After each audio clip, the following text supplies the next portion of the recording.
autoridad y destruir a todo aquel que pertenece al pueblo de Dios, pero no vive de acuerdo a los mandamientos de Dios. Hay mucha gente que cree que solamente aceptar a Cristo es todo. Dice, yo ya recibí a Cristo y ya con eso ya alcancé la salvación. Pero déjeme decirle que eso no es todo. Ahora usted tiene un compromiso de vivir de acuerdo a las normas que Dios ha establecido en su palabra como hijo de Dios que es usted. Así como en una casa hay normas, hay reglas, hay estatutos en los cuales los hijos deben de someterse a esas reglas. Y cada casa es diferente, cada hogar es diferente. Hay hogares donde se manejan las cosas de una forma y otros de otra manera, y de acuerdo a ese hogar, así es como los hijos se deben de comportar. Entonces, de la misma manera, en el reino de las tinieblas, pues allá se comportan de una manera, pero ahora en el reino de la luz, en la casa de Dios, aquí debemos de comportarnos de otra manera. Deben de haber cambios en nuestra vida. ¿Por qué? Porque ya dentro de nosotros hay una nueva naturaleza. Usted ha nacido de nuevo. Para poder ser parte de la casa espiritual de Dios, usted debe de nacer de nuevo. Usted debe de nacer del agua y del espíritu. Usted ahora, si ha nacido de nuevo, ha pasado a ser parte de la casa de Dios, de la iglesia de Cristo. Entonces el apóstol Pablo le dice a los que han de vivir en la iglesia que hay normas. Y yo quiero que vayamos a la carta de Timoteo, que Pablo le escribe a Timoteo.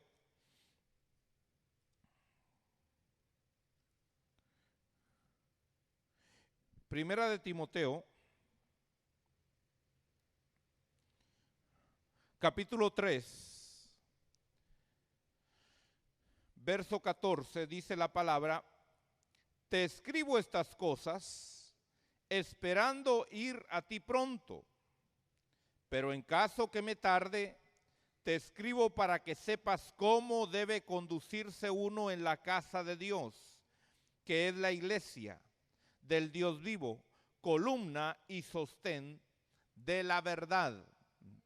Entonces fíjese que aquí el apóstol Pablo le dice a Timoteo, te voy a dar instrucciones, pero quiero llegar a ti y hablar contigo, pero mientras llego, quiero darte instrucciones de cómo debe de conducirse uno en la casa de Dios.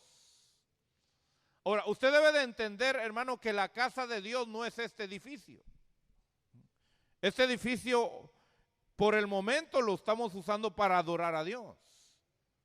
Pero realmente, en este edificio, puede ser que de aquí a unos años se venda y se convierta en un nightclub. Entonces, el edificio no es la casa de Dios. Usted y yo somos la casa de Dios. Usted y yo somos la iglesia de Cristo. Entonces, ¿cómo su alma debe de comportarse dentro del templo que es su cuerpo? Usted sabe que su cuerpo físico es el templo del Espíritu Santo de Dios. Pero dentro de su cuerpo hay un alma. Entonces, ¿cómo debe de comportarse esa alma en el templo de Dios? ¿Por qué? Porque usted hace con su cuerpo lo que el alma quiere que usted haga. O sea, su cuerpo solamente reacciona, su cuerpo solamente es un medio que su alma usa para manifestar lo que realmente hay en su alma. Ahora, yo entiendo que hay cuerpos que llegan a contaminarse tanto, ¿verdad?, que llegan a necesitar cosas. Por ejemplo, hay personas que se convirtieron ya su cuerpo en alcohólicos o en drogadictos. Entonces ya su cuerpo mismo pide eso, pide el alcohol, pide la droga, ¿verdad? Pero ¿cómo empezó eso? Empezó en su alma. Empezó porque su alma empezó a desear y a amar eso y lo empezó a meter a su cuerpo. Entonces, lo que nosotros estamos tratando hoy, hermano, más que con el cuerpo, es con el alma. Y entonces dice aquí que el apóstol le dice a Timoteo que en caso de que me tarde, dice, te escribo estas cosas para que sepas cómo debe conducirse uno en la casa de Dios. Entonces, ahí está el templo que es la casa de Dios, y como comunidad también somos la casa de Dios. Como comunidad, cuando nos reunimos, podemos decir que somos el cuerpo de Cristo, somos la iglesia del Señor. Entonces debemos de saber cómo conducirnos aún en la casa de Dios. Entonces hay normas, hay leyes. Hay gente que tiene conceptos erróneos y dice, es que yo ya soy cristiano y a mí Cristo me vino a libertar. Y convierte la libertad en un libertinaje. Y cree que puede hacer lo que se le da la gana. O dice, pero es que ya no estamos bajo la ley. Y es cierto, no estamos bajo la ley. Y no vamos a someternos a los preceptos que Dios le estableció al pueblo de Israel. Pero ahora estamos bajo la ley del Espíritu Santo. Y el Espíritu Santo también tiene mandamientos y tiene ordenanzas para nosotros. Amén. Bueno, entonces vemos que Dios unge a este hombre, a este rey, para castigar a los desobedientes. ¿Cuántos han desobedecido a Dios aquí alguna vez? Si no levantó la mano, es un mentiroso, ¿verdad?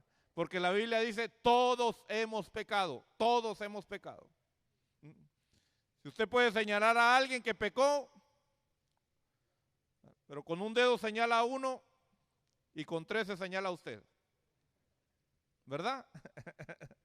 Gloria a Dios. Bueno, entonces hemos estado viendo cómo Hazael ha tomado derechos aún sobre el cristiano. Hay gente que dice, pero yo ya estoy en Cristo, entonces el enemigo no puede tocarme. Pregúntele a Pablo si no venía un mensajero de Satanás a bofetearlo. Entonces hay conceptos, hermano, que suenan muy bonitos, suenan muy lindos porque nos convienen, pero no son bíblicos. Y cuando yo, hermano, veo a veces los predicadores, porque a veces los oigo, pero veo que la mayoría, hermano, predican de su alma, no de la palabra de Dios. Predican un evangelio que ellos quisieran que así fuera. Pero déjeme decirle, ya Dios estableció su palabra. Y Dios a nosotros los ministros no nos da la autoridad de cambiar su palabra por nuestros deseos. Yo en lo particular, hermano, yo no me voy a arriesgar a cambiar mis deseos. O sea, no voy a cambiar la palabra de Dios por mis deseos. Bueno, no sé si usted lo va a cambiar, pero yo no. Ahora, vamos al libro de Ezequiel. Porque hemos estado viendo cómo el enemigo ha venido a destruir los matrimonios. Si yo preguntara aquí cuántos tienen problemas en sus matrimonios.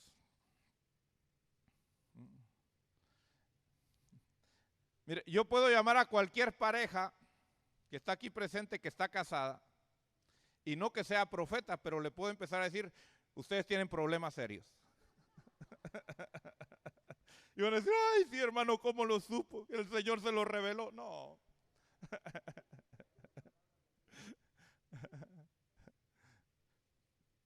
Porque como seres humanos tenemos problemas, conflictos.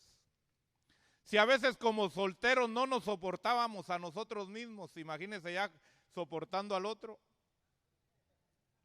Por eso antes de casarse, usted debe ser restaurado y debe de casarse con una persona restaurada. Amén. Bueno, entonces en Ezequiel capítulo 14 vemos cómo Dios busca hombres, pero son muy pocos de encontrar. Ezequiel 14, verso 19, dice, o si yo enviara una plaga contra este país y derramara mi furor sobre él con sangre, para cortar de él hombres y animales, aunque Noé, Daniel y Job estuvieran en medio de él, vivo yo, declara el Señor Dios, que ni a su hijo ni a su hija podrían librar, ellos por su justicia solo se librarían a sí mismos. Entonces, hemos estado viendo cómo Dios habla de 3 varones, no habla de todos. Ahora, ¿por qué busca a estos 3 varones? Porque estos 3 varones tienen características especiales. Estos 3 varones, hermanos, tienen requisitos de los cuales Dios se agradó y de los cuales nosotros podemos hoy ser parte de esas características. Por eso necesitamos estudiarlas. Entonces ya hablamos acerca de Noé, ya hablamos acerca de Daniel, y ahora estamos hablando acerca de Job. Y vamos al libro de Job, porque Dios quiere restaurar a los varones a que sean varones. Esta semana el gobierno de Estados Unidos estableció que es legal que 2 hombres se casen, que 2 mujeres se casen. Esa es la ley del hombre. La ley de Dios no cambia. La ley de Dios no cambia. Y yo sé que esto va a traer problemas para los ministros porque hasta la cárcel nos van a querer meter por predicar la palabra de Dios. Pero Dios hizo a un varón y a una mujer. Y ese es el matrimonio que Dios respalda. Amén. Ahora, usted debe de enseñarle a sus hijos y usted debe de ministrarle a sus hijos de acuerdo al sexo que ellos son. Usted no debe de tolerar en su corazón el aceptar otra cosa. Usted debe estar siempre del lado de Dios. Y eso es algo fundamental, porque usted todos los días está a prueba para ver de qué lado está. ¿Está al lado de sus hijos o está al lado de Dios? ¿Está al lado de su cónyuge o está del lado de Dios? Y esos son factores que vemos en la vida de Job. Job era un hombre, hermano, que fue probado en todas las áreas de su vida. Y vemos aquí que primero fue probado en lo que tenía en sus posesiones. Dice aquí en el capítulo número 1, hermano, que este hombre, verso 1 dice, para que usted conozca la vida de Job. Job está antes del libro de los Salmos. Dice Job 1:1, dice, hubo un hombre en la tierra de Uz, llamado Job, y era aquel hombre intachable, recto, temeroso de Dios y apartado del mal. Y le nacieron 7 hijos y 3 hijas. Su hacienda era de 7,000 ovejas, 3,000 camellos, 500 yuntas de bueyes, 500 asnas y muchísima servidumbre. Y era aquel hombre el más grande de todos los hijos del oriente. Mire qué tremendo. Esto quiere decir, hermano, que Dios también ama a los ricos, ¿verdad? ¿Sí? ¿Dios ama a los ricos o no ama a los ricos? Ajá. Hay gente, hermano, que cree que Dios no se preocupa de la gente que tiene dinero. Pero tan necesitados están ellos como están los que no tienen dinero. Porque el día que se mueran, el rico va a dejar todo en esta tierra y el pobre va a dejar todo en esta tierra. ¿Verdad? Si el rico tiene 500 trillones de dólares, ¿cuánto va a dejar en esta tierra? 500 trillones de dólares. Y si el pobre solo tiene 5 centavos en la bolsa, ¿cuánto va a dejar en la tierra? Todo. Todo. Entonces nosotros entendemos que Job era un hombre, hermano, que era el más rico de aquel tiempo. Yo he conocido gente, hermano, millonaria. que le sirve a Dios con todo su corazón, que ama a Dios con todo su corazón, que no se ha dejado seducir, hermano, por el dinero, sino que usa los recursos que Dios le ha dado para la obra de Dios, para hacer la obra de Dios. Y esta es una característica que Job tiene, que su confianza no estaba puesta en lo material. Hay gente que tiene su confianza en lo material y está con Dios, media vez Dios le provee, media vez Dios le da, como Jacob, que le dijo, tú vas a ser mi Dios, pero si me das comida, si me das alimento, si me cuidas en mi viaje, si me traes de regreso bien, entonces tú vas a ser mi Dios. Y usted sabe que hay mucha gente que así busca a Dios. Dice, yo voy a servir a Dios media vez, todo me vaya bien. Media vez Dios me dé de comer, le sirvo. Media vez Dios me dé trabajo, le voy a servir. Pero ¿qué va a pasar cuando ya no tengas eso?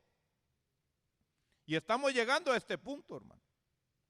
Déjeme decirle que ahorita y con los jóvenes en su campamento estuve hablando un poquito acerca de los tiempos del fin. Y me preguntaban, hermano, ¿qué va a pasar en los tiempos del fin? Y me hablaban del edificio y me dice, cuando sea el tiempo del fin, hermano, ¿va a vender el templo? Claro, yo no se lo voy a dejar al anticristo. Yo lo voy a vender y voy a invertirlo en la obra de Dios lo más que se pueda. ¿Verdad? ¿O quiere que se lo dejemos al anticristo? No. Así que si por ahí oye por ahí que el pastor vendió el templo, no va a pensar que me lo embolsé. Pero van a llegar tiempos, hermano, en los cuales el cristiano va a ser perseguido. El cristiano va a tener que abandonar aún este país. Así que no se porte muy mal con los amigos y los familiares que usted tiene allá en el rancho, porque de repente va a ir a comer frijolitos con ellos. Más vale que de repente en su día de cumpleaños les mande una tarjetita y un regalito y los trate bien y diga cómo sueño yo con algún día regresar por aquel lugar. Así que si por alguna causa usted regresa, ya ves, era tanto mi sueño que ya estoy aquí contigo. Porque si usted no acepta las leyes de esta nación, van a suceder dos cosas. O lo meten a la cárcel o se tiene que ir de este país. Yo no sé cuál de las dos quiere. Pero yo prefiero mejor irme a otro país, ¿verdad? Que irme a la cárcel, porque en la cárcel pues no puedo hacer mucho, solo predicar a los presos de ahí, pero fuera en otro país pues puedo hacer muchas cosas más, ¿verdad? Pero va a llegar el momento, hermano, en que aquellos que tienen su confianza en lo material van a dejar de buscar a Dios. Por eso cuando el evangelista o el que predica al evangelio le predica al hombre o a la mujer y le dice, si tú vienes a Cristo, todos tus problemas se van a acabar. Le está predicando un evangelio falso, erróneo, porque eso no es cierto. Dígame un versículo en la Biblia que respalde eso. Suena muy bonito, ¿verdad? Pero es un evangelio del alma. Por eso yo le estaba diciendo, hay evangelios que se predican que son evangelios del alma. Son buenos deseos, son buenas intenciones, pero no son bíblicas. Es más, Jesús dijo, en el mundo tendréis aflicción, mas confiad, yo he vencido al mundo. Y el Señor dijo, es necesario que a través de muchas tribulaciones entréis en el reino de Dios. No dijo a través de unas cuantas pruebas, no, de muchas tribulaciones. Entonces, ¿cómo debemos de estar nosotros, hermanos? En medio de tribulaciones. Ahora, una cosa es estar en medio de la tribulación y otra cosa es estar atribulados. Yo puedo estar en medio de la tribulación y no estar atribulado. O usted puede estar sin tribulación y está atribulado. ¿Ha conocido gente así? No tiene problemas y todavía sí está preocupado. No está enfermo, pero ya está preocupado que un día se va a enfermar. Y no disfruta su tiempo que está disfrutando. Entonces, usted debe de saber, vamos a pasar por problemas. Yo a veces le pregunto a los hermanos, ¿y cómo estás? En problemas. Ah, qué bueno, le digo yo, qué bueno que estás en problemas. Porque esa es la vida del cristiano. Nosotros venimos a esta tierra a arreglar problemas, a solucionar problemas. Qué aburrida sería la vida, hermanos, si no hay problemas. Entonces usted debe saber, problemas siempre van a haber, problemas, dificultades siempre va a tener. Es parte de su evangelio. Ahora dice aquí que Job, fíjese, primero le fue quitado sus bienes. Mire cómo el enemigo, hermano, le fue quitando, no fue Dios, el enemigo. El enemigo le pidió quitarle sus propiedades, quitarle sus riquezas a Job. Y dice aquí en el verso 13, estamos en el capítulo 1, verso 13 de Job. Dice, y aconteció que un día en que sus hijos y sus hijas estaban comiendo y bebiendo vino, estaban bebiendo vino en la casa del hermano mayor. ¿Qué estaban haciendo los hijos de Job? Comiendo y bebiendo. Estaban, hermano, en una gran parranda, en una gran fiesta. Era la fiesta mayor. Ahora, ¿usted se da cuenta que Job no estaba ahí? ¿Por qué Job no estaba ahí? Porque Job estaba del lado de Dios. Fíjese que yo hay reuniones que yo no voy. Me invitan y yo no voy. ¿Sabe por qué? Porque yo sé que no son de Dios. ¿Sabe por qué? Porque yo soy de Dios. ¿Cuántos son de Dios aquí? ¿Usted es de Dios? Usted tiene que definirse de quién está, de quién es, de su familia o de Dios. Dígalo, ¿de quién es usted? ¿Quién lo compró a usted? ¿Pero sabe que la familia se quiere posesionar de usted?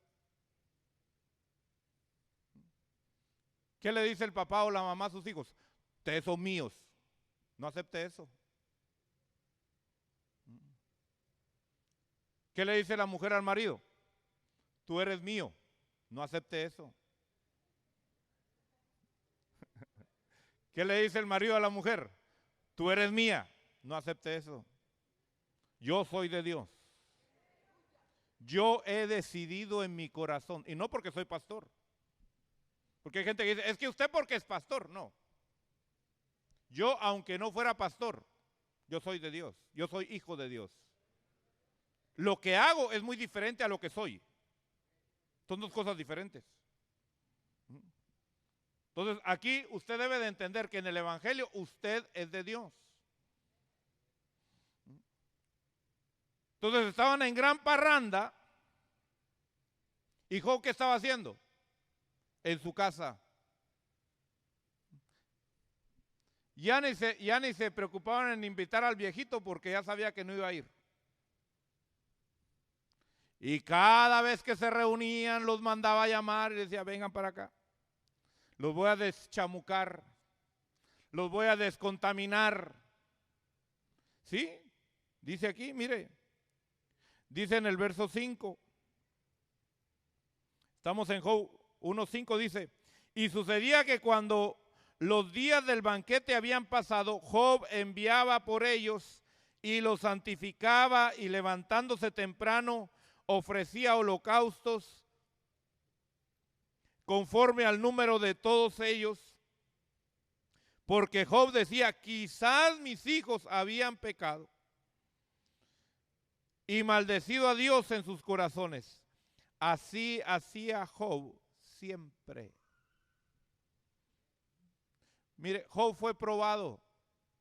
Job fue probado. ¿Del lado de quién estaba? ¿A quién ponía Dios primero Job? ¿A su familia o a Dios?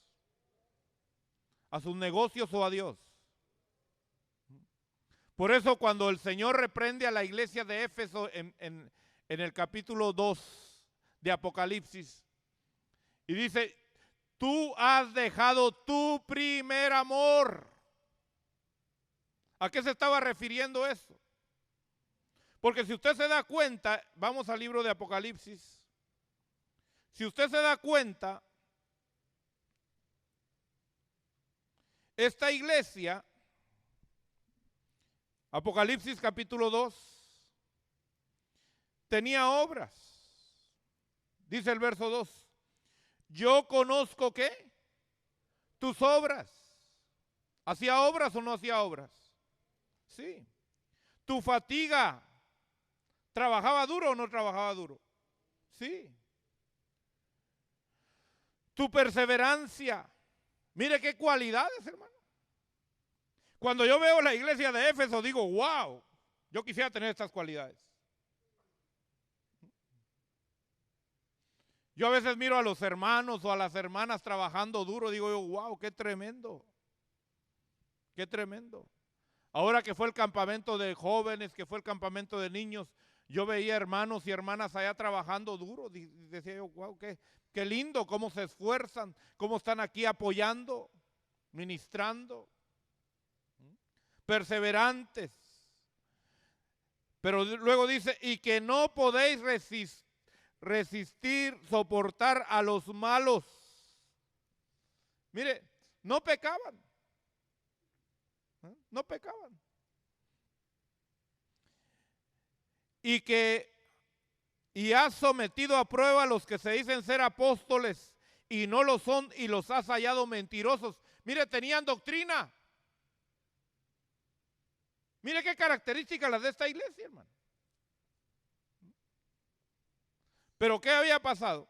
Dice aquí en el verso 3, dice, tienes perseverancia y has sufrido por mi nombre y no has desmayado. ¿Cuántos de estos requisitos usted llena? ¿Y sabe que no era una iglesia conforme al corazón de Dios? Mire lo que dice el verso 4. Pero tengo esto contra ti, que has dejado tu primer amor. Recuerda, por tanto, de dónde has caído y arrepiéntete. Hay lugares donde dice, ¿cuántos quieren reconciliarse con Dios? ¿Cuántos caídos hay? Y creemos que una persona caída, hermano, es aquella que ya no va a la iglesia, es aquella que se emborracha, es aquella que va a las fiestas. No. Las congregaciones están llenas de caídos. Mire que está al lado suyo. De repente es un caído. Pero usted lo va a ver danzando, y usted lo va a ver predicando, y usted lo va a ver orando, y usted lo va a ver, hermano, trabajando y sirviendo. Y está caído. Necesita reconciliarse con Dios. ¿Por qué? Por una simple razón. Dejó su primer amor. ¿Qué es su primer amor? Es poner a Dios en primer lugar sobre todas las cosas. Si tengo que definirme, hermano, entre mi familia y yo me quedo con Dios. Si me voy a quedar huérfano porque me rechaza mi papá y mi mamá, pues me quedo huérfano. Si me voy a quedar sin hermanos porque no vamos a caminar en el mismo sentir, yo prefiero quedarme sin hermanos. Y no se va a molestar conmigo. Y si la congregación, hermano, no quiere caminar conmigo, pues prefiero quedarme sin congregación, pero quedarme con Dios.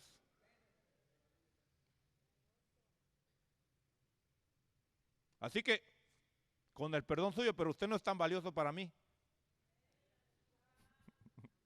Ni yo tampoco soy para usted, ¿verdad? Amén. ¿Verdad que sí? Sí. Aquí lo único que cuenta es Dios, hermano. A quien venimos a buscar es a Dios. Y si Dios no está aquí, ¿para qué estamos aquí? Yo me pregunto, tantos lugares donde Dios no está, digo, ¿para qué estar ahí? Pero hay otras cosas, ¿no? Yo espero que usted esté aquí por Dios. Entonces, ¿qué es estar en el primer amor? Estar en el primer amor, hermano, no es sentir cosquillas aquí ni escalofríos, como la gente dice, ay, es que él está así porque está en su primer amor. Bueno, ¿y usted en qué amor está, pues? ¿En el quinto o qué? ¿En qué amor tiene que estar usted? El primer amor. Pero a veces vemos a los recién convertidos, hermano, que ahí están temprano en la iglesia y cantando y que está en su primer amor, ya se le va a pasar.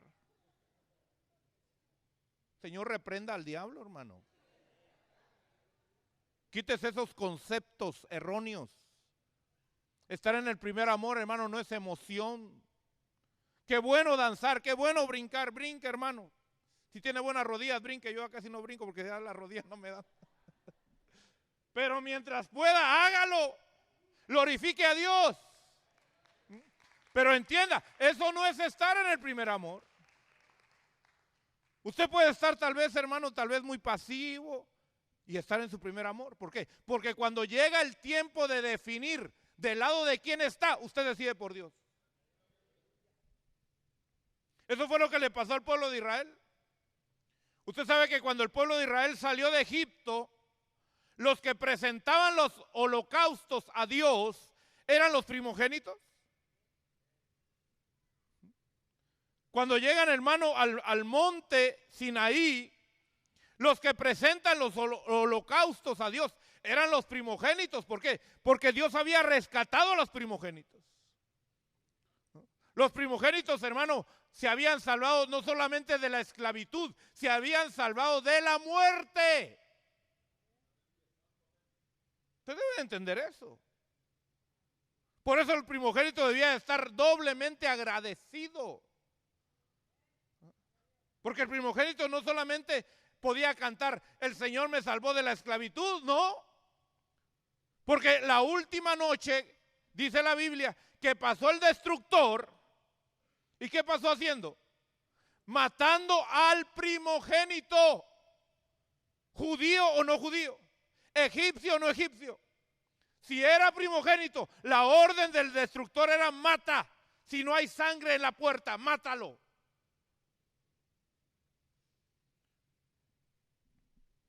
Yo me imagino que algún egipcio se ha de haber salvado, hermano. ¿Por qué? Porque ha de haber visto a los judíos que estaban echando sangre en la puerta y han de haber preguntado, ¿y por qué están echando? Es que va a pasar el destructor y el que no tenga sangre en su puerta le van a matar al primogénito. Y más de alguno, hermano, de los egipcios ha de haber puesto su sangre ahí. Y si había sangre, no entraba el destructor. Y de repente más alguno de los judíos dijo, no, ese Moisés es muy exagerado. ¿Será que la sangre nada más va a detener? No, hombre. Dice que tenga que comer cabrito. No, ya. Yo me como mi toro. ¿Ah? Yo me como mis palomitas. Y si algún israelita, hermano, no tenía la sangre en la puerta, ¿qué iba a pasar? El destructor iba a entrar y lo iba a matar. Entonces usted se da cuenta, los primogénitos eran doblemente salvos de la esclavitud y de la muerte. Y ahora Dios los llama y le dice, ustedes son mis escogidos, ustedes me van a presentar holocaustos y me van a presentar ofrendas. Y ahí estaban los primogénitos, hermanos, presentando los sacrificios. Hasta que Moisés sube al monte a hablar con Dios. Y mientras Moisés está en el monte hablando con Dios, ¿qué estaba haciendo el pueblo de Israel abajo? Adorando a un becerro de oro, haciéndole holocaustos, haciéndole sacrificios al becerro de oro que Aarón les había hecho. Ahora yo le pregunto, ¿y quién estaba haciendo los sacrificios?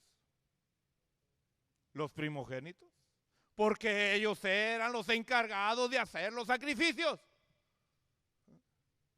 Y entonces baja Moisés del monte, usted sabe, baja con las dos tablas. Y cuando ve aquel hermano, aquella orgía que había en el pueblo de Israel, Dice que quiebra las tablas. ¿Y qué hace? Dice, todo el que esté del lado de Dios, véngase conmigo y tome su espada, porque va a matar a su familia que se contaminó. ¿Quiénes eran los que debieron de haber hecho del lado de Moisés? Los primogénitos. ¿Pero qué pasó ahí? ¿Quiénes se hicieron del lado de Moisés? Los levitas.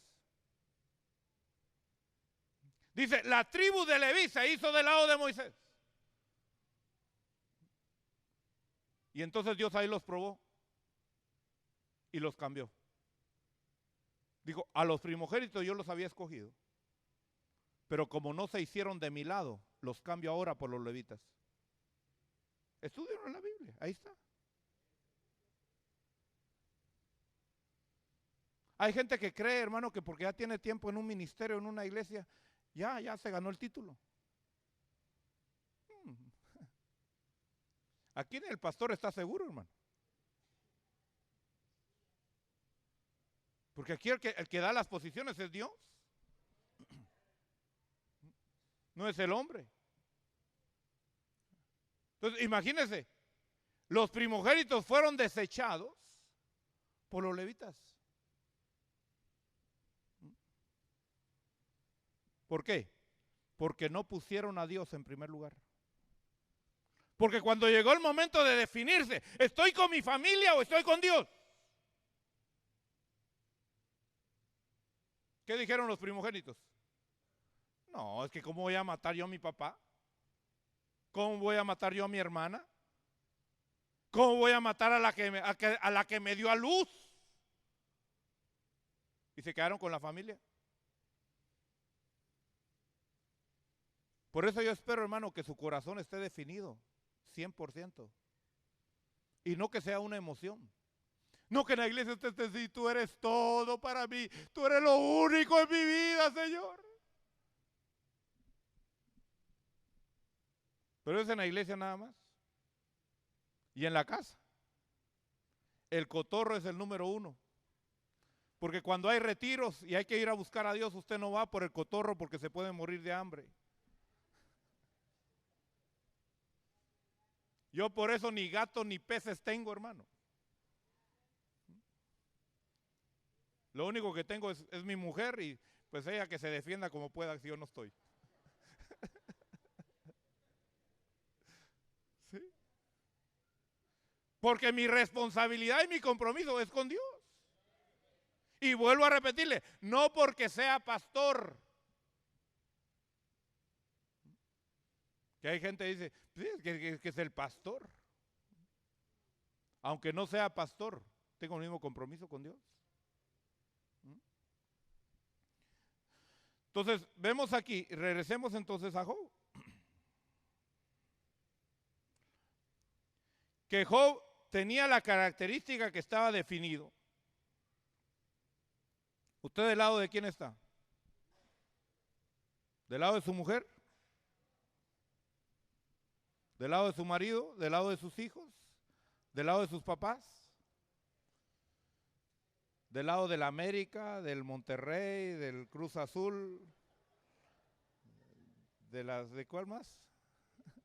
¿De las Chivas? ¿Qué me importan a mí las Chivas, hermano? No gano nada con eso. Ni las Águilas tampoco. ¿Del lado de quién está usted?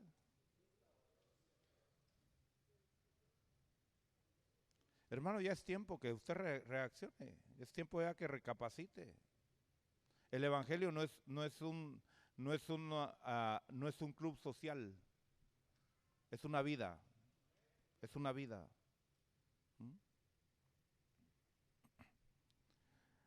Ahora, mire, Job tuvo entonces que definirse y poner a Dios en primer lugar.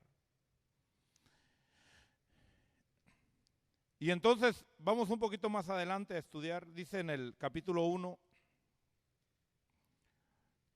que mientras estaban comiendo los hijos, y bebiendo en la casa del primogénito.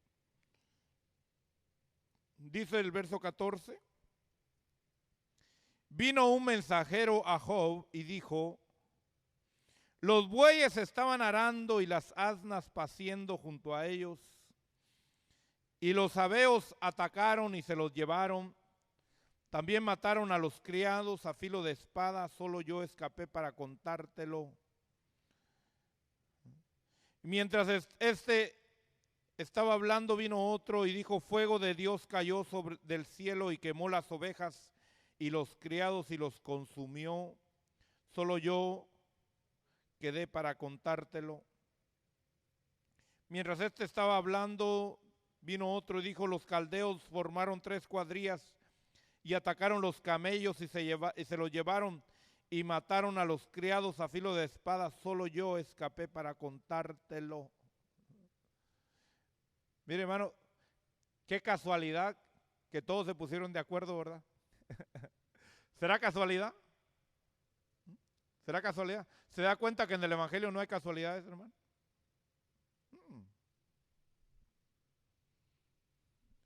Por eso yo he aprendido, hermano, y he entendido por la palabra, que usted se va a comer lo que usted siembra. Si usted está pasando por situaciones difíciles, usted se lo buscó. Ahora hay solución, claro que hay solución. Pero mire, no era casualidad que los sabeos, no era casualidad que fuego del cielo bajara.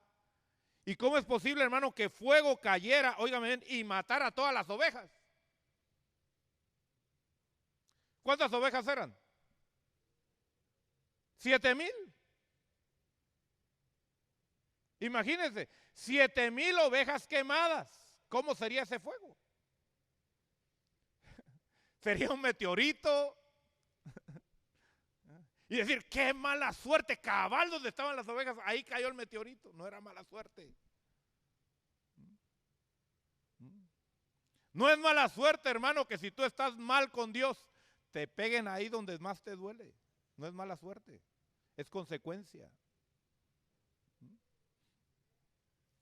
Pero no se quedó ahí. Mire, Job tuvo que soportar el perder sus posesiones, el perder su trabajo, el perder su negocio. ¿Cuántos aquí alguna vez los han despedido de algún trabajo? Levanten la mano. ¿A cuántos los han despedido de un trabajo alguna vez? Bueno. ¿A cuántos nunca los han despedido de un trabajo? Levanten la mano. Hay varios. Bueno. Qué feo se siente que lo despidan de un trabajo a uno, hermano. Qué feo se siente. Uno se siente, hermano, cucaracha, uno se siente miserable y uno dice, ¿pero por qué?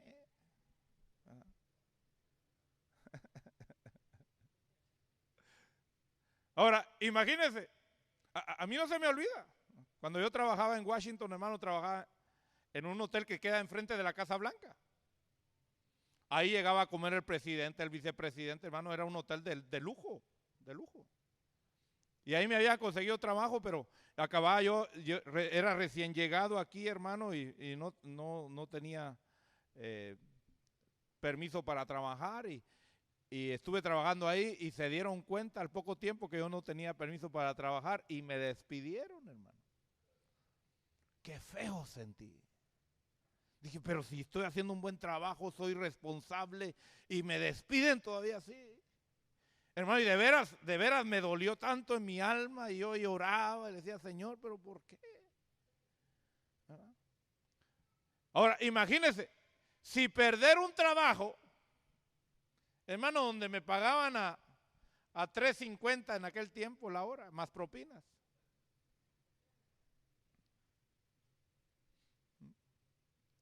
Me dolió tanto. Imagínense perder 7,000 ovejas. ¿Qué más perdió? 3,000 camellos, 1,000 bueyes, 500 asnas. Todo su trabajo, hermano, se había ido ahí en un día. Por eso dice la palabra de Dios, hermano, en el libro de Efesios, vamos al libro de Efesios.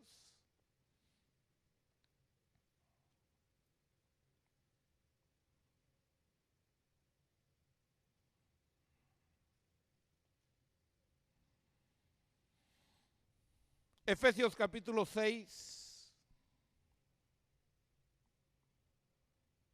verso 10 dice, por lo demás, fortaleceos en el Señor y en el poder de su fuerza, revestíos con toda la armadura de Dios para que podáis estar firmes contra las insidias del diablo. Porque nuestra lucha no es contra sangre y carne, sino contra principados, contra potestades, contra los poderes de este mundo de tinieblas, contra las huestes espirituales de maldad en las regiones celestes. Esto es lo que me interesa. Verso 13. Por tanto, tomad toda la armadura de Dios para que podáis resistir. ¿Cuándo? ¿Cuándo? En el día malo. Mire, va a llegar su día malo, hermano. Tal vez alguno ahorita está pasando por su día malo. Como dicen, pues, le está lloviendo sobre mojado. Un problema tras otro problema, tras otro problema, tras otro problema. Y pareciera que no se acaban los problemas. Y en lugar de que se acaben, se multiplican los problemas. Pero ¿qué dice aquí? Vístete con toda la armadura de Dios, para que puedas resistir en el día malo. Qué bueno es estar en victoria y contento, hermano, cuando no es el día malo. Eso es todos. Estar contento y alegre cuando te aumentan el sueldo, cuando te promueven, cuando todo te va bien. Pero ¿cómo le iba a Job? Noticia tras noticia. Mira, te mataron a tales animales y otros animales y otros animales y otros animales. Job era un hombre que perseveraba en medio de la aflicción. Entonces regresemos a Job. Porque yo quiero que veas, hermano, las áreas que tú tienes que vencer para ser un varón conforme al corazón de Dios. Ya hemos estado estableciendo que tienes que poner a Dios sobre todo esto, aunque lo pierdas. Aunque lo pierdas. ¿Sobre qué otras cosas fue vencedor Job? Dice en el verso, el capítulo 1 de Job, verso 18.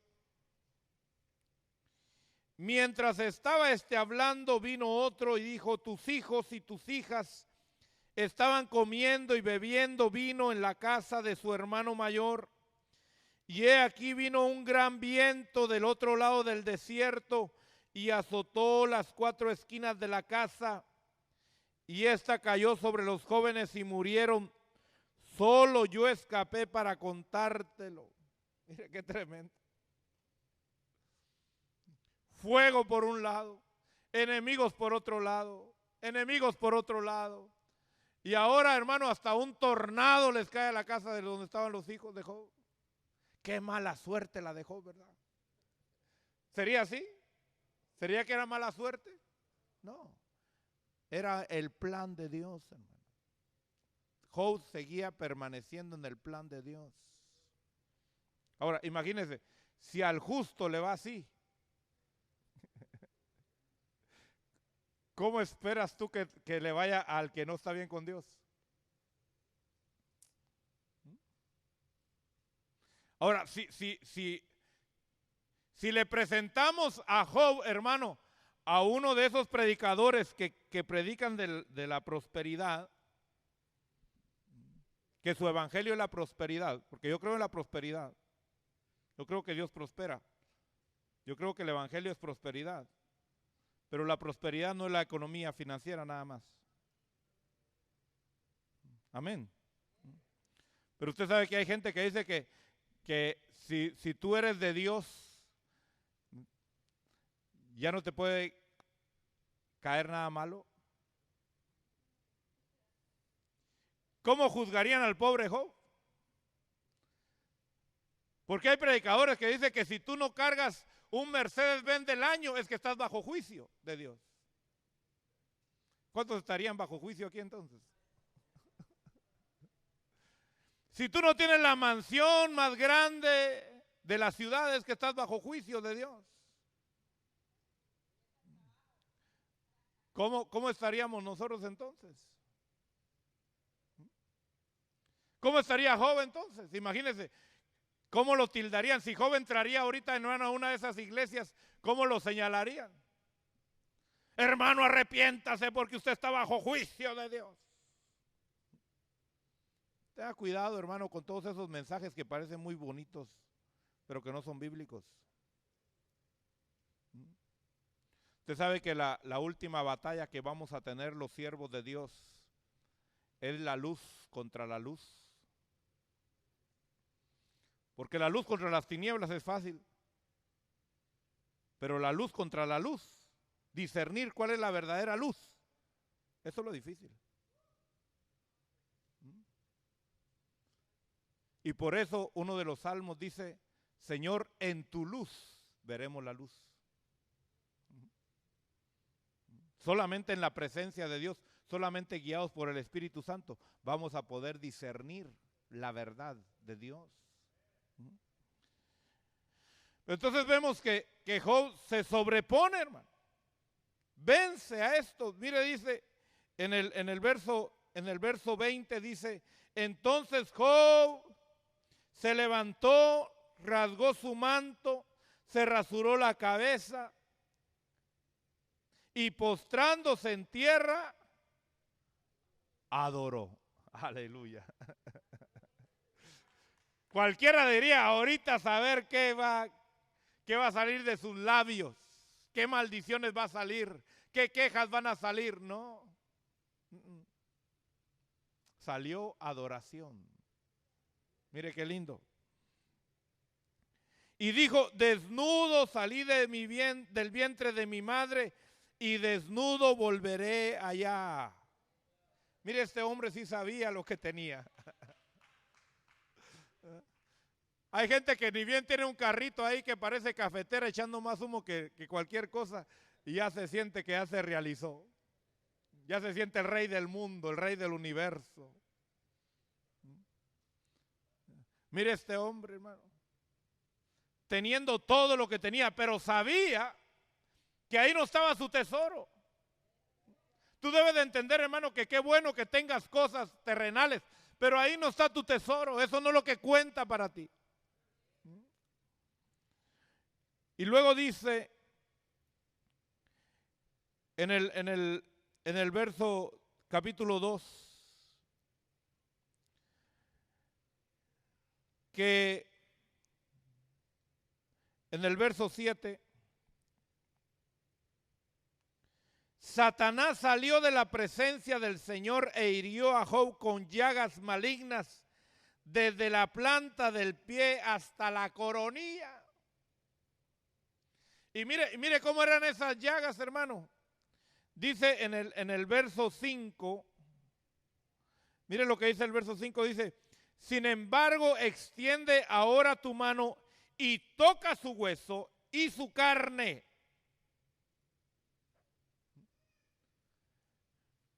Hermano, ¿hasta dónde llegaban esas llagas? Hasta los huesos, hermano.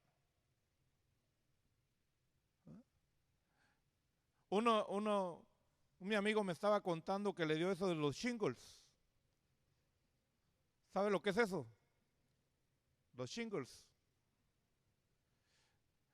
Hermano, dice que son es el producto de la varicela, el virus de la varicela que se queda ahí. Y que de repente brota, hermano. Cuando no hay defensa dice que brota, y dice que mi amigo le dio. Hermano, dice que es un dolor que él quería morirse a seguir aguantando ese dolor.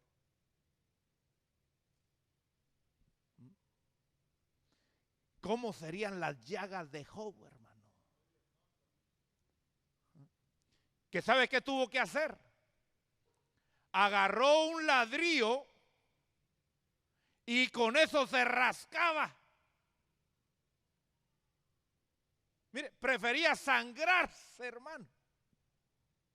Aquí lo dice. Mire. Verso 8 dice, y Job tomó un tiesto para rascarse mientras estaba sentado sobre las cenizas. Mire si este hombre no fue probado en todo, hermano. No solamente perdió a sus propiedades, no solamente perdió su negocio, no solamente perdió su salud, sino que ahora viene, óigame bien, en el verso 9, y dice, entonces su mujer le dijo, ¿aún conservas tu integridad? Maldice a Dios y muérete. Mire, perdió hasta su mujer también.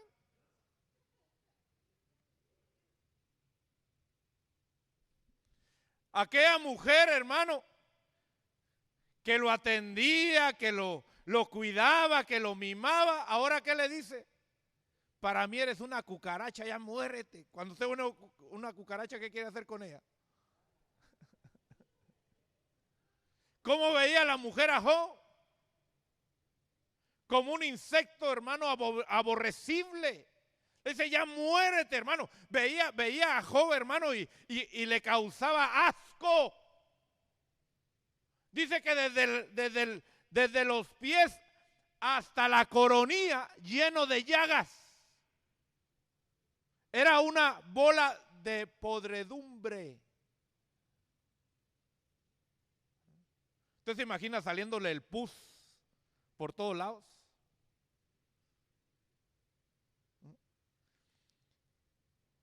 ¿Usted se imagina qué olor tenía Job? ¿Y sabe qué? Era un hombre que Dios amaba y estimaba ya en la presencia de él. Mire qué lindo. Por eso usted no puede guiarse por las apariencias, hermano. Aquí usted puede venir bien trajeado, bien bonito, bien perfumado, pero eso no es lo que cuenta. ¿Qué es lo que cuenta? ¿Cómo lo ve Dios? A mí a veces me dicen los hermanos, hermano, fíjese que yo ya no puedo ir a la iglesia porque ya salgo tarde del trabajo y llegar así todo apestoso a la iglesia como que no. Y le digo, ¿qué me importa a mí el olor? ¿Tú ven a recibir la presencia de Dios aquí? Hay hermanos o hermanas que a veces han estado trabajando, hermano, y yo me acerco para abrazarlo y me dicen, no, hermano, no me abrace porque estoy todo apestoso. Me dicen, ese es el olor que a mí me gusta, le digo. ¿Sí? ¿Sabe por qué? Porque es el olor que le gusta al Padre. Aleluya. Mire, Job pierde también a la mujer. Así que si tu mujer o tu marido te ha menospreciado, tíralo al león, hombre. Que mejores hay por ahí. No es la última Coca-Cola del desierto, como dice, o la Pepsi-Cola o la Arsi-Cola.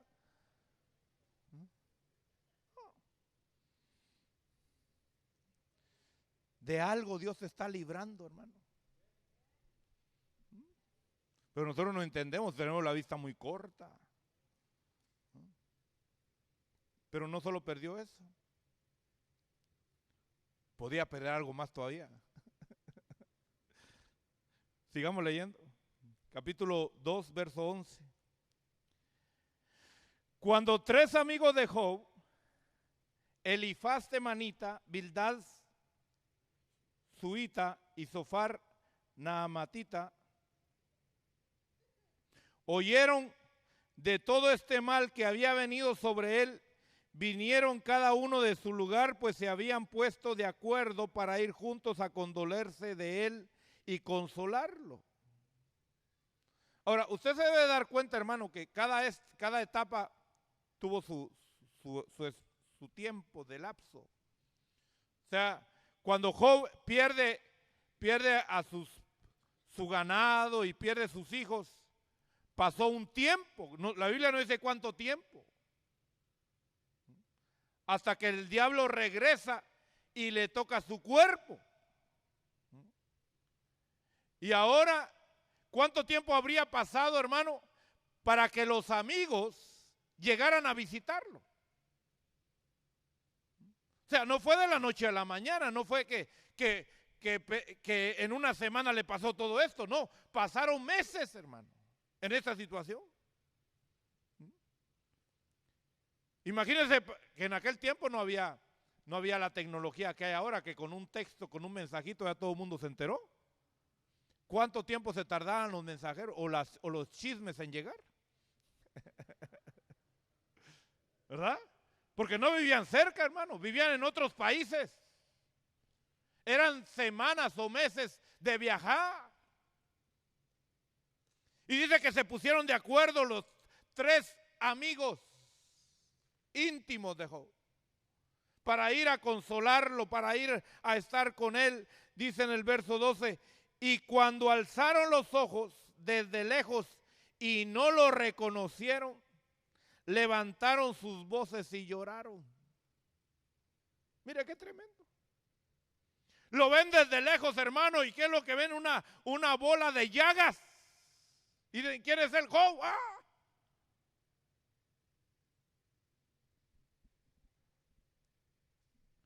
Cada uno de ellos rasgó su manto y esparcieron polvo hacia el cielo sobre sus cabezas.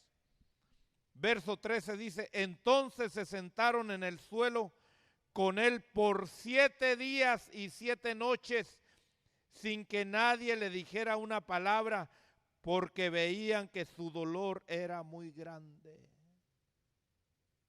Imagínense, hermano, 7 días y 7 noches sentados con él y todos callados. No se atrevían a hablar, hermano, de ver el dolor. ¿Cómo sería esa situación? ¿Habrá alguien de los que estamos aquí sufrido como él? Si le ponemos a él 100, ¿a cuánto ha llegado su sufrimiento el suyo? ¿A cuánto?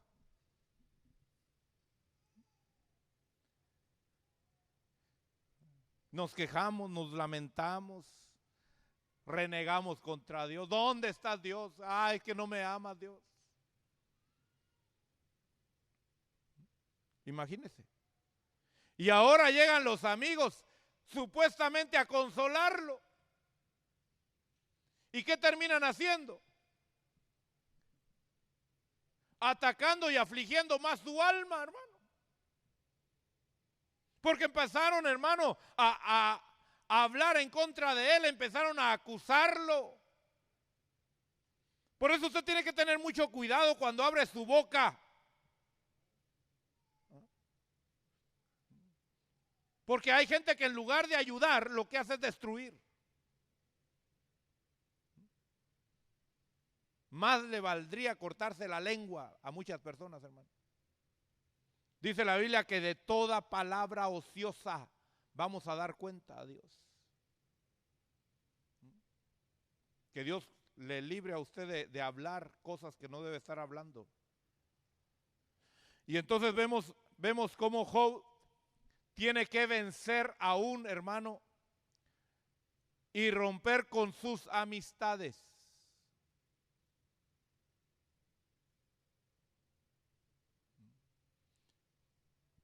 Job se quedó entonces ¿cómo? Solo. ¿Quién lo apoyaba?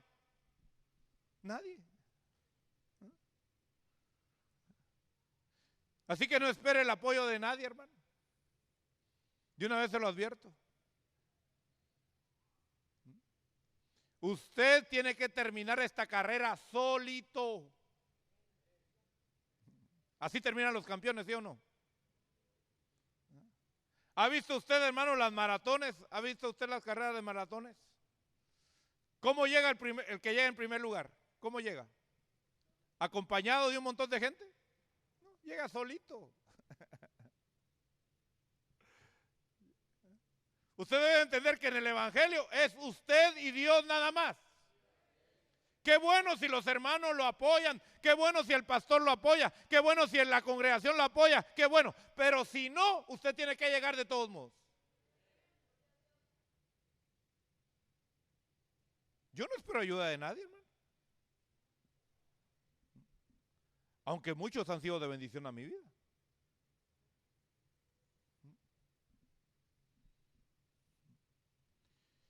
Ahora, vamos terminando, vamos al último capítulo de Job.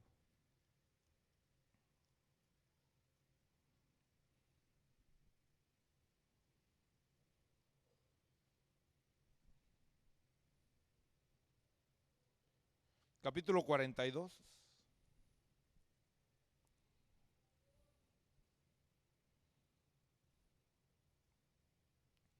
Verso 7.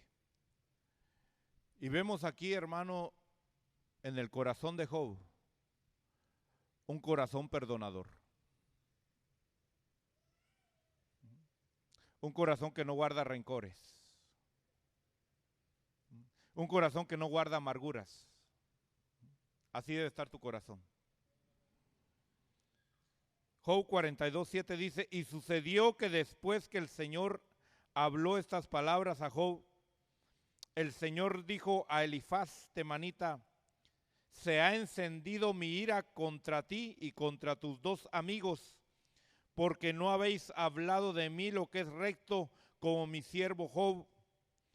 Ahora pues tomad 7 novillos y 7 carneros, id a mi siervo Job y ofreced holocaustos por vosotros, y mi siervo Job orará por vosotros, porque ciertamente a él atenderé, para no hacer con vosotros conforme a vuestra insensatez, porque no habéis hablado de mí lo que es recto como mi siervo Job. Y Elifaz temanita y Bildad suita y Zofar namatita fueron e hicieron tal como el Señor les había dicho, y el Señor aceptó a Job. Mire, aquel hombre llagado, aquel hombre sin ni un centavo, llegan ahora sus amigos que lo habían, hermano, lo habían denigrado, lo habían, hermano, humillado. Y Dios le habla a ellos y le dice, si ustedes no se arrepienten, yo los voy a destruir. Y vayan con Job y que Job ore por ustedes. Porque voy a oír a Job nada más. Mira, tú debes de entender esto, hermano. Y esto es algo muy importante que tú lo entiendas. Tú tienes autoridad de parte de Dios. Y tristemente esa autoridad que Dios te ha dado no la has usado correctamente. Porque la has usado de acuerdo a tus resentimientos.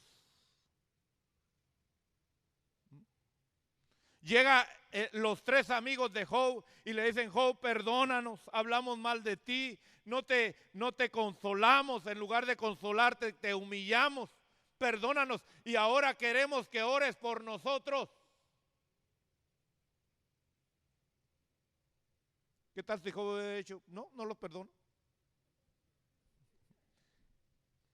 Que les caiga un rayo ahorita. ¿Qué hubiera pasado? ¿Qué hubiera pasado? Les cae un rayo.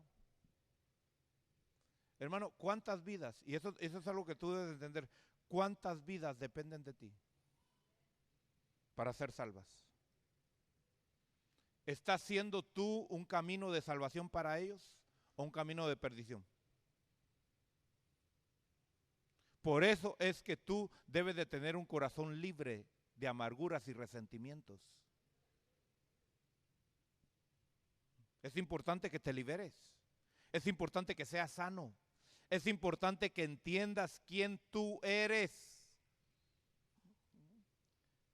Eso es lo que yo veo en el pueblo cristiano, que el cristiano hoy no sabe quién es. No sabe lo que tiene en Dios. Mira quién era Job. Tenía en su mano la vida de sus amigos.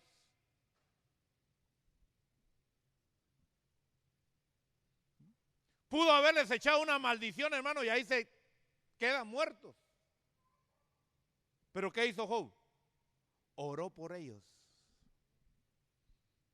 Hay gente que te ha herido. Perdónala y ora por ellos.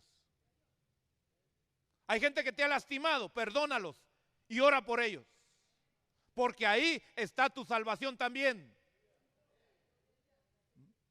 Mira, si Job no ora, suceden dos cosas. Se mueren los amigos y Job no es restaurado.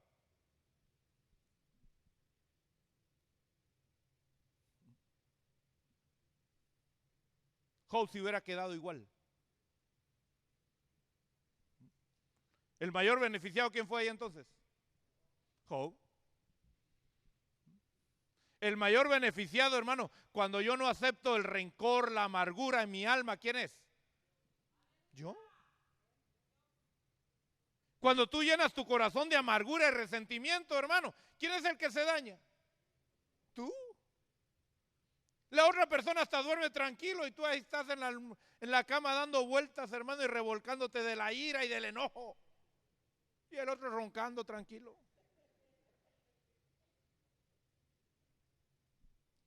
Por eso ve administración, libérate, sana tu alma.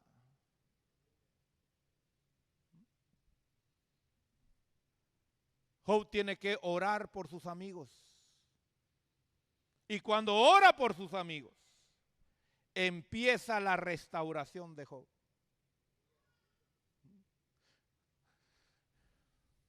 Dios quiere restaurar tu vida, pero la va a restaurar empezando con tu corazón.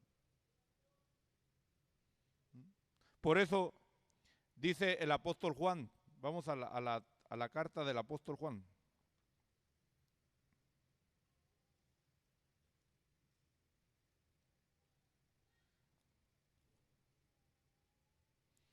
Tercera carta del apóstol Juan. Es el penúltimo libro de la Biblia. Llega a Apocalipsis y regrese 2 páginas y ahí está en Juan.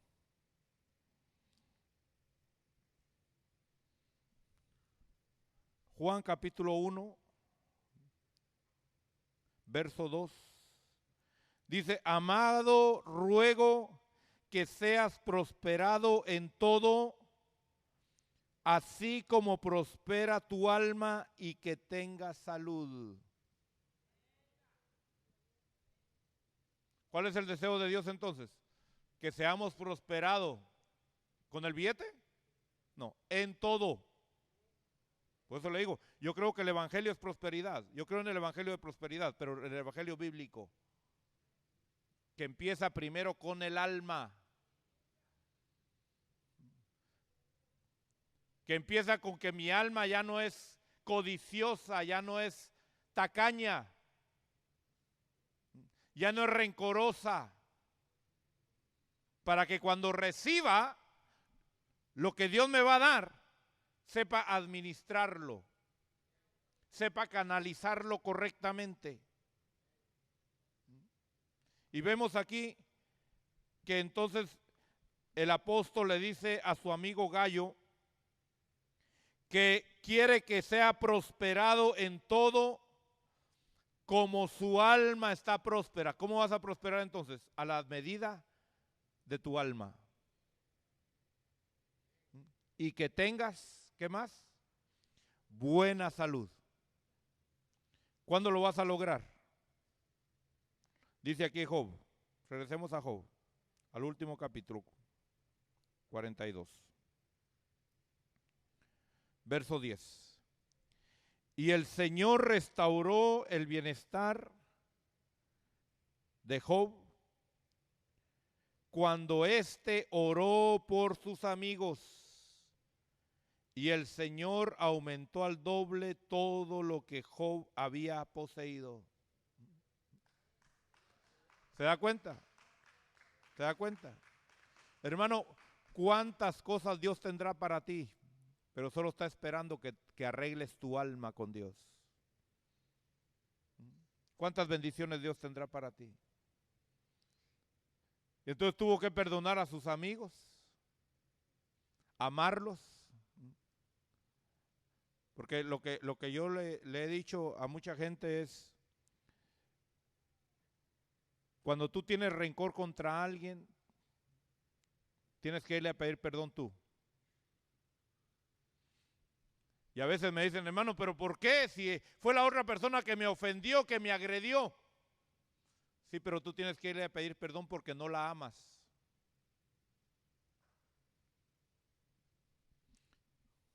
¿Cuál es el mandamiento de Dios?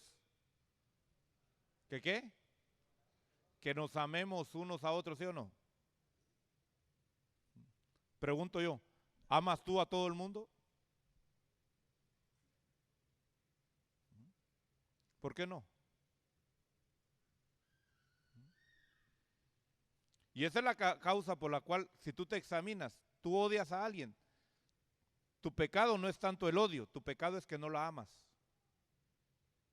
Porque si la amaras, no hubieras aceptado el resentimiento en tu corazón.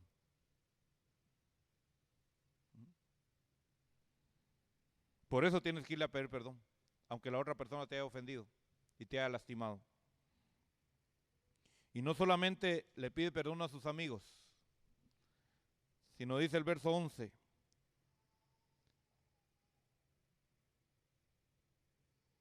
No, perdón, dice el verso 13. Dice, y tuvo 7 hijos y 3 hijas. ¿Qué pasó con Job? Su matrimonio, ¿qué pasó? ¿Qué pasó con su matrimonio? Fue restaurado. Ahora, no sé si fue con la misma mujer o con otra.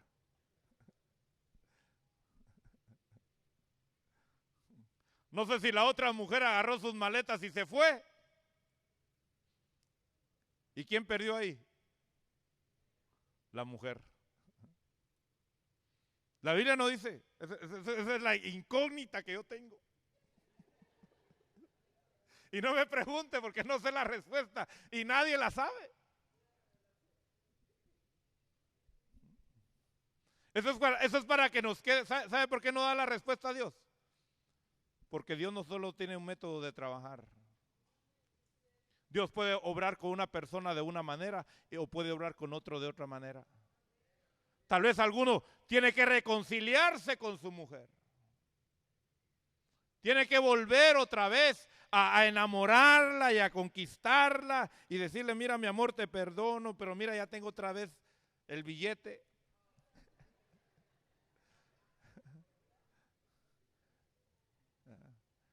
Ya me volvió la fe y el buen testimonio.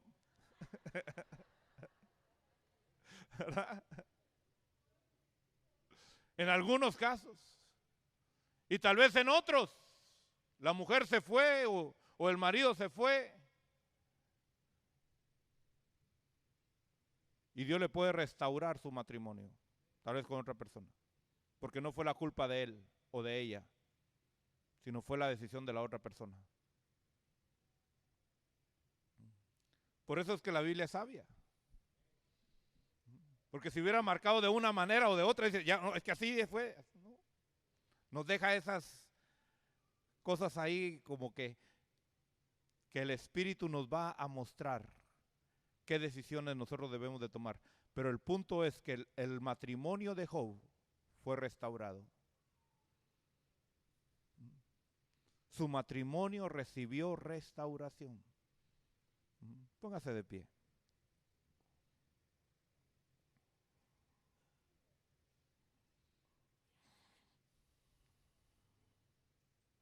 Gloria a Dios.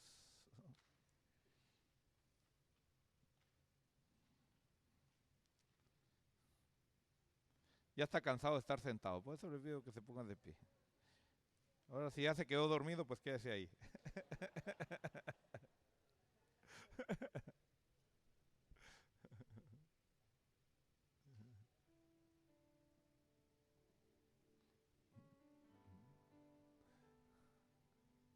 Hermano, qué lindo es saber que nuestra vida es pasajera. Por mucho que sufras en esta tierra, es poco tiempo. Comparado con la eternidad, es poco tiempo. Yo sé que para los jóvenes se les hace muy largo lo que les falta vivir todavía. Y se sienten como que por toda la eternidad van a vivir en esta tierra. Pero no. Mira qué lindo la vida de Job. ¿Te das cuenta por qué Dios dijo, si tengo que dejar un hombre con vida en la tierra, es a mi siervo Job? Él puso a Dios sobre todas las cosas. Su amor era genuino y sincero para con Dios. No era un querer, no era un buscar a Dios por lo que le daba a Dios. Ese es el verdadero amor.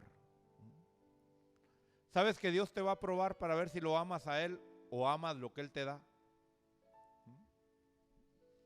Dios te va a probar si amas a Dios o amas lo que Él te da. Y a veces te lo va a quitar por un poco de tiempo para que se manifieste lo que hay dentro de ti. ¿Quieres levantarle tus manos y ofrecerte a Él como una ofrenda?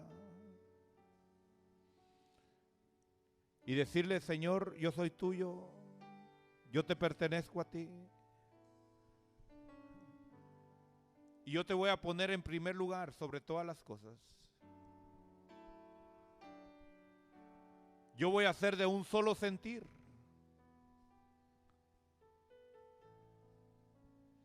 Yo voy a ser de un solo sentir.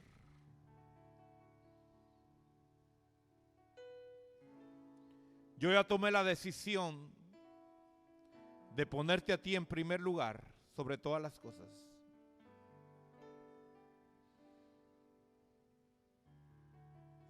Yo ya tomé la decisión de estar siempre de tu lado, aunque el mundo esté en contra mía. El Señor anda buscando pueblo, hermano, un pueblo definido con Él. El Señor anda buscando hijos e hijas que en su corazón ya se definieron por estar con Él.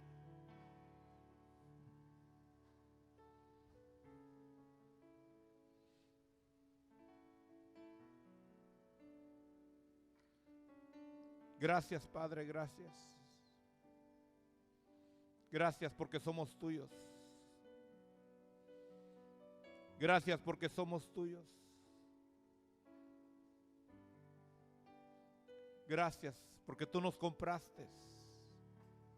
Hermano, Él te compró y ahora le perteneces a Él. Tú ya no puedes tomar tus decisiones propias. Tú ya no puedes caminar en tus caminos.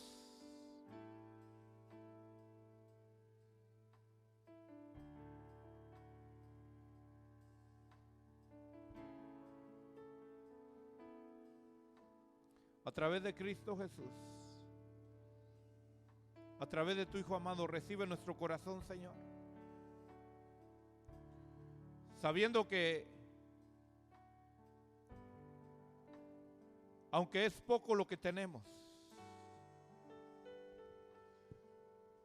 y aunque es tal vez insuficiente el amor que te tengo hoy, un día, Señor, un día te voy a amar con todo mi corazón. Un día te voy a amar con integridad, con sinceridad.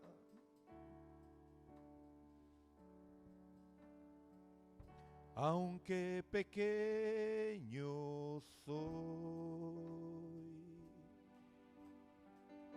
y no muy fuerte soy, mas lo que tengo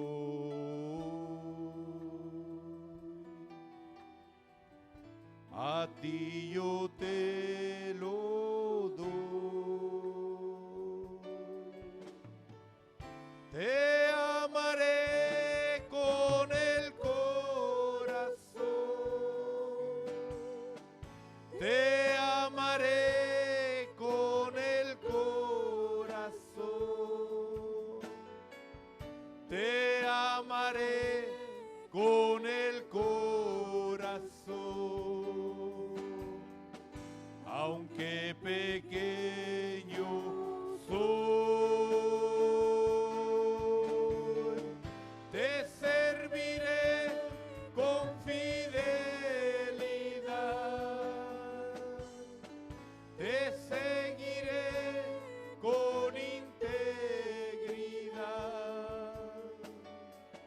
te buscaré con sinceridad, aunque pequeño soy, te serviré con fidelidad, te seguiré con integridad, te buscaré con sinceridad, aunque pequeño soy. Este canto me agrada tanto porque proclama que tal vez hoy no soy lo que yo un día voy a llegar a ser, pero una cosa sé, y es que un día le voy a servir a Dios con fidelidad total, absoluta.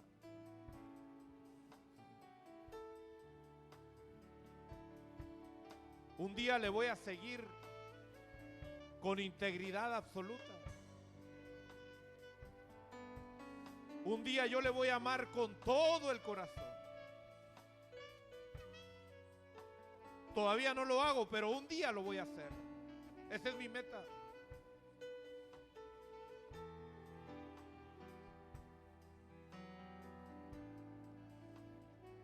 Y espero que esa sea tu meta también. Que un día tú anheles amarle con todo tu corazón a Él y te decidas ser de Él solamente y de nadie más.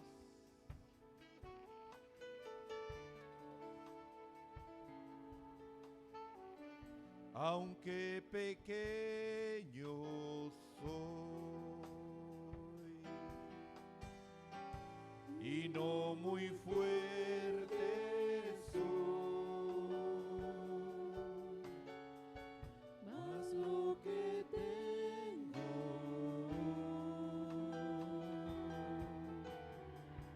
a ti yo te lo doy.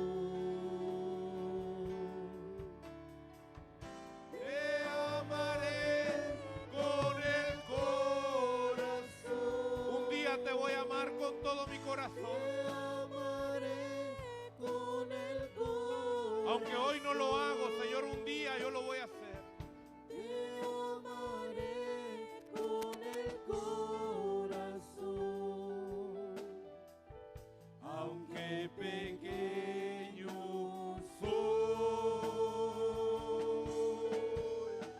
te serviré con fidelidad, te seguiré con integridad, te buscaré con sinceridad,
Somos de Él, somos de Él.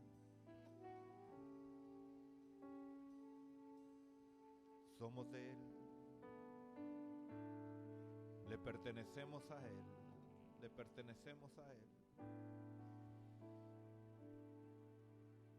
Somos tuyos, Padre, somos tuyos. Somos tuyos, Señor. Somos tuyos. Somos tuyos.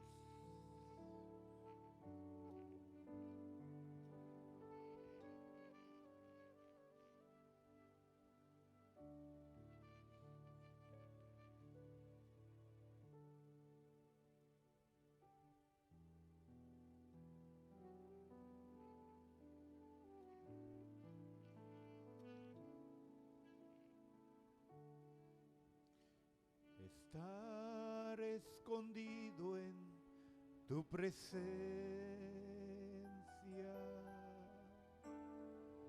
es lo que quiero de ti.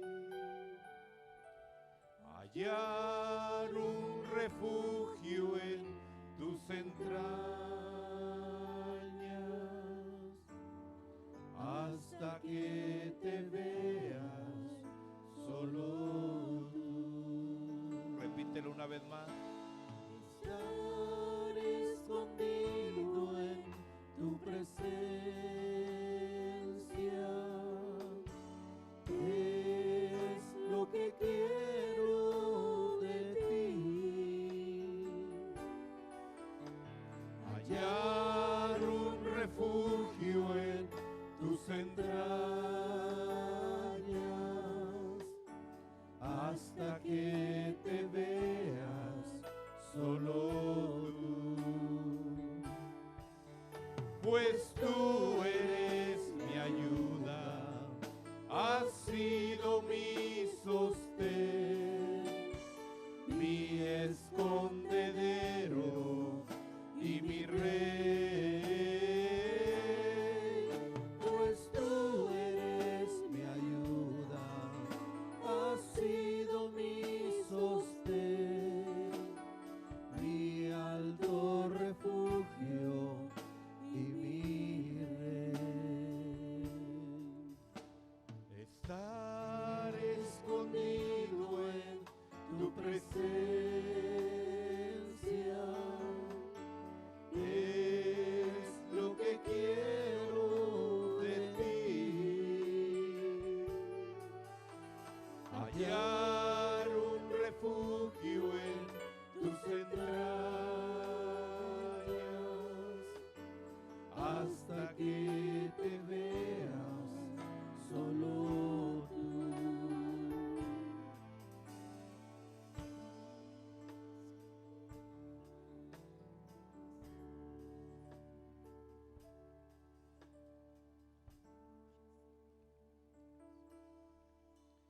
Padre, gracias por esta semana que tú nos diste y recibimos con gratitud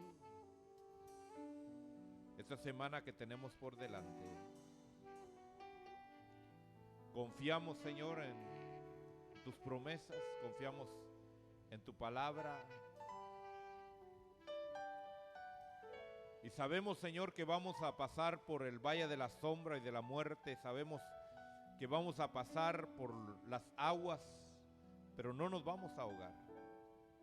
Vamos a pasar por el fuego y no nos vamos a quemar. Gracias, Señor, porque podemos ir confiados de tu mano. Y sabemos, Señor, que tú nos llevas de victoria en victoria, tú nos llevas de triunfo en triunfo.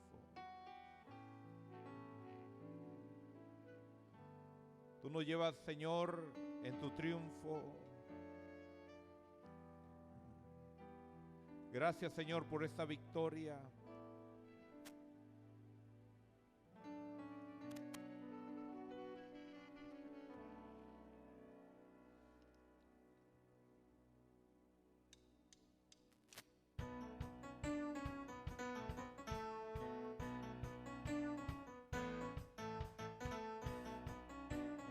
Él es nuestro capitán, amén, y Él nos lleva en la victoria.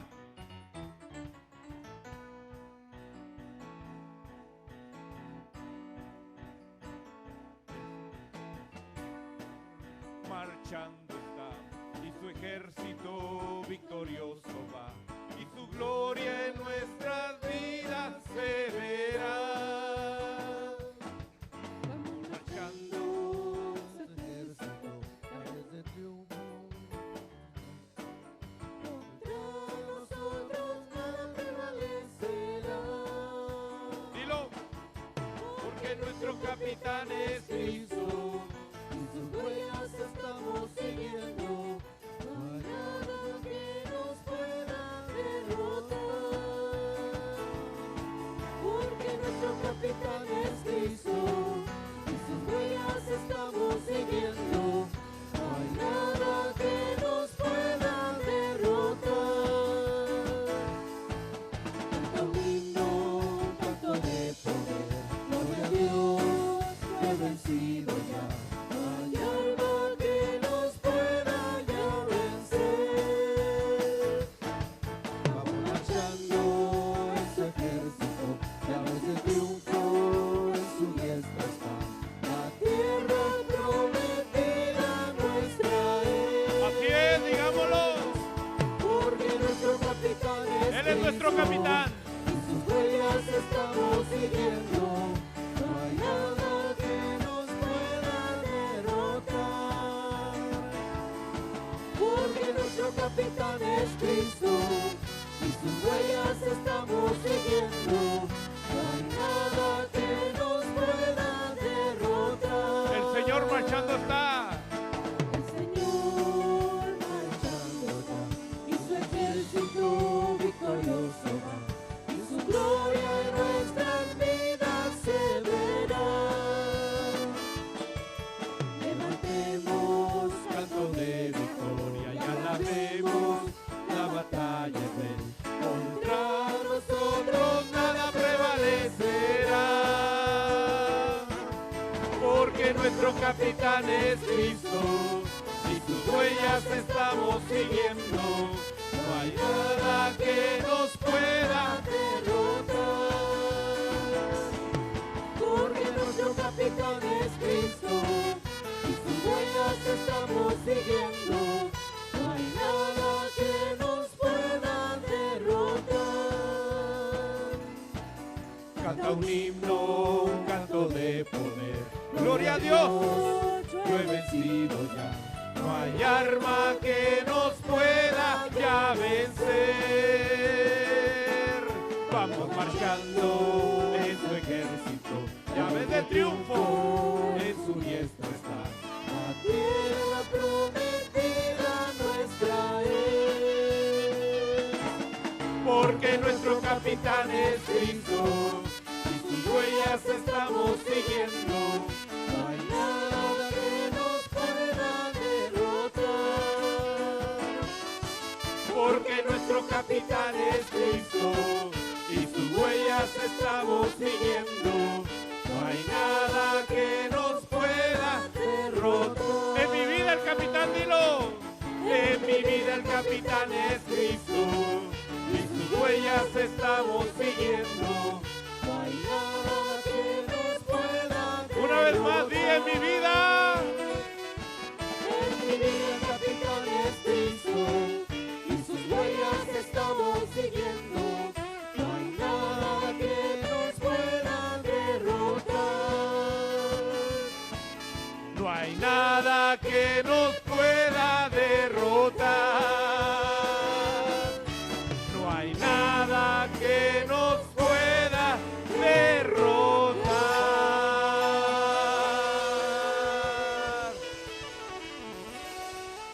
Gloria a Dios. ¿Puedes tú decir, no hay nada que nos pueda derrotar? ¿Puedes tú decirlo con todo tu corazón? Gloria a Dios. Gloria a Dios. Nada que nos pueda derrotar. Gloria a Dios. No se olvide, si usted no ha dado